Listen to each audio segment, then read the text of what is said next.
Unang Samuel, ika-25 kabanata. Sa kabanatang ito, mababasa natin ang kwento ni na David, Nabal at Abigail.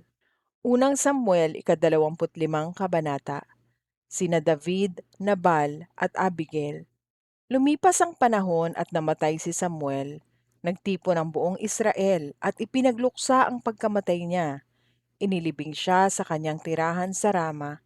Pagkatapos nito, lumipat si David sa disyerto ng Maon. Doon sa Maon may isang tao na napakayaman at may lupain sa Carmel. Mayroon siyang 1,000 kambing at 3,000 tupa na kanyang pinapagupitan sa Carmel. Ang pangalan ng taong ito ay Nabal at mula siya sa angkan ni Caleb. Ang asawa naman niya ay si Abigail. Matalino at maganda si Abigail, pero si Nabal ay masungit at magaspang ang pag-uugali. Habang nasa ilang si David, nabalitaan niya na pinapagupitan na ni Nabal ang kanyang mga tupa. Kaya nagpadala siya ng 10 tao sa Carmel na dala ang mensaheng ito para kay Nabal. Biyayaan ka sana ng mahabang buhay, maging masagana sana ang buo mong sambahayan at ang lahat ng pag-aari mo.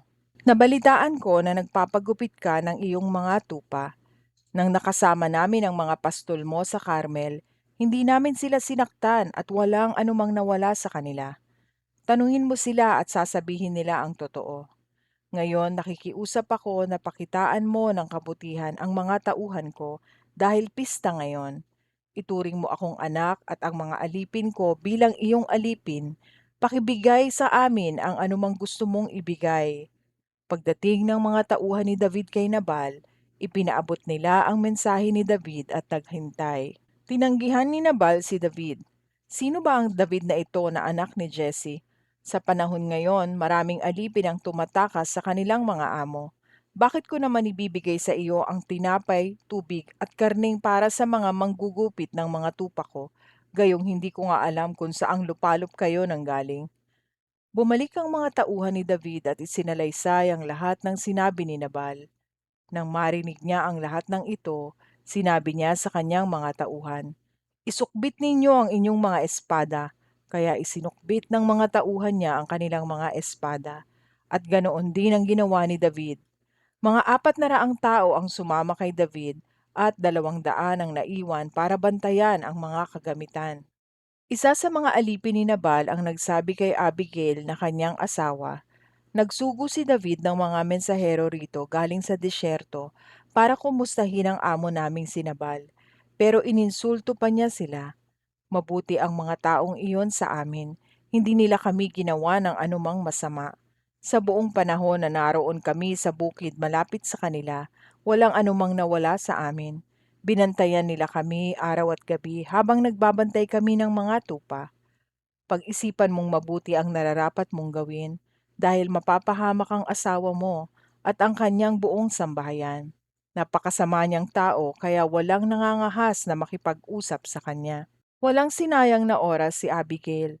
Nagpakuha siya ng 200 tinapay, 2 balat na sisidlan na puno ng katas ng ubas, 5 kinatay na tupa, 1 sako ng binusang trigo, 100 dakot ng pasas, at 200 dakot ng igos. Pagkatapos ipinakarga niya ito sa mga asno at sinabi sa kanyang mga utusan, "Mauna na kayo, susunod na lang ako." Pero hindi niya ito ipinaalam sa asawa niyang sinabal. Habang nakasakay si Abigail sa kanyang asno at paliko na sa gilid ng bundok, nakita niyang padating naman si David at ang mga tauhan nito. Samantala, sinasabi ni David, "Walang saysay ang pagbabantay natin sa mga ari-arian ni Nabal sa disyerto para walang mawala sa mga ito. Masama pa ang iginanti niya sa mga kabutihang ginawa natin. Parusahan sana ako ng Diyos ng napakatindi kapag may itinira pa akong buhay na lalaki sa sambahayan niya pagdating ng umaga." Nang makita ni Abigail si David, dali-dali siyang bumaba sa kanyang asno at lumuhod sa harapan ni David bilang paggalang. Sinabi niya, "Pakiusap po, pakinggan niyo ako. Inaako ko na po ang pagkakamali ng aking asawa. Huwag niyo na pong pag-aksayahan ng panahon si Nabal. Napakasama niyang tao. Nababagay lang sa kanya ang pangalan niyang Nabal na ang ibig sabihin ay hangal. Ipagpaumanhin niyo po pero hindi ko nakita ang mga mensaherong pinapunta niyo kay Nabal. Ngayon po, niloob ng Panginoon na hindi matuloy ang paghihiganti at pagpatay ninyo para hindi madungisan ang inyong mga kamay. Sa kapangyarihan ng buhay na Panginoon at ng buhay niyo, naway matulad kay Nabal ang kahihinatnan ng inyong mga kaaway at ng lahat ng naghahangad ng masama laban sa inyo. Kaya kung maaari, tanggapin ninyo ang mga regalong ito na dinala ko para sa inyo at sa inyong mga tauhan. Patawarin niyo po sana ako kung mayroon man akong mga pagkukulang. Nakakatiyak ako na gagawin kayong hari ng Panginoon at magpapatuloy ang paghahari ninyo sa lahat ng inyong salinlahi dahil nakikipaglaban kayo para sa Kanya. Wala sanang makakapanaig na kasamaan sa inyo habang kayo'y nabubuhay. Kahit may humahabol sa inyo para patayin kayo, iingatan kayo ng Panginoon na inyong Diyos. Ililigtas kayo ng kanyang mga kamay tulad ng pag-iingat ng isang tao sa isang mamahaling bagay. Pero ang inyong mga kaaway ay ihahagis na parang batong ibinala sa tirador.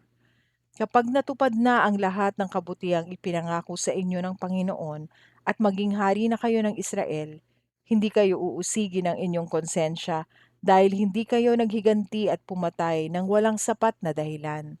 At kapag pinagtagumpay na kayo ng Panginoon, nakikiusap ako na huwag niyo po akong kalimutan na inyong lingkod. Sinabi ni David kay Abigail, "Purihin ang Panginoon, ang Diyos ng Israel, na nagpadala sa iyo ngayong araw na ito para makipagkita sa akin. Salamat sa Diyos sa mabuti mong pagpapasya. Dahil dito, iniwas mo ako sa paghihiganti at pagpatay. Kung hindi ka nagmadaling makipagkita sa akin, wala sanang matitirang buhay na lalaki sa sambahayan ni Nabal bukas ng umaga. Isinumpa ko iyan sa buhay na Panginoon, ang Diyos ng Israel, na siyang pumigil sa akin sa paggawa sa iyo ng masama." Tinanggap ni David ang mga regalo ni Abigail at sinabi, "Umuwi ka na at huwag ka nang mag-alala. Gagawin ko ang mga sinabi mo." Nang dumating si Abigail sa bahay nila, nagdiriwang sila Nabal na parang pista sa kaharian. Sobrang saya ni Nabal at lasing na lasing, kaya hindi na niya sinabi rito hanggang umaga ang pakikipagkita niya kay David. Kinaumagahan, nang wala na ang pagkalasing nito, sinabi sa kanya ni Abigail ang nangyari. Inatake siya sa puso at hindi na nakagalaw. Pagkaraan ng 10 araw, pinalala ng Panginoon ang kalagayan niya at siya'y namatay. Nang mabalitaan ni David na patay na si Nabal, sinabi niya, "Purihin ang Panginoon, siya ang gumanti kay Nabal dahil sa pangiinsulto niya sa akin. Hindi na niya hinayaang ako pa ang gumawa noon. Pinarusahan niya si Nabal sa masama niyang ginawa sa akin." Pagkatapos, nagpadala ng mensahe si David kay Abigail na hinihiling niya na maging asawa niya ito. Pagdating ng mga mensahero sa Carmel, sinabi nila kay Abigail, "Pinapunta kami ni David sa iyo upang sunduin ka at gawing asawa niya." Lumuhod si Abigail at sinabi, "Pumapayag ako, handa akong paglingkuran siya pati na ang kanyang mga alipin."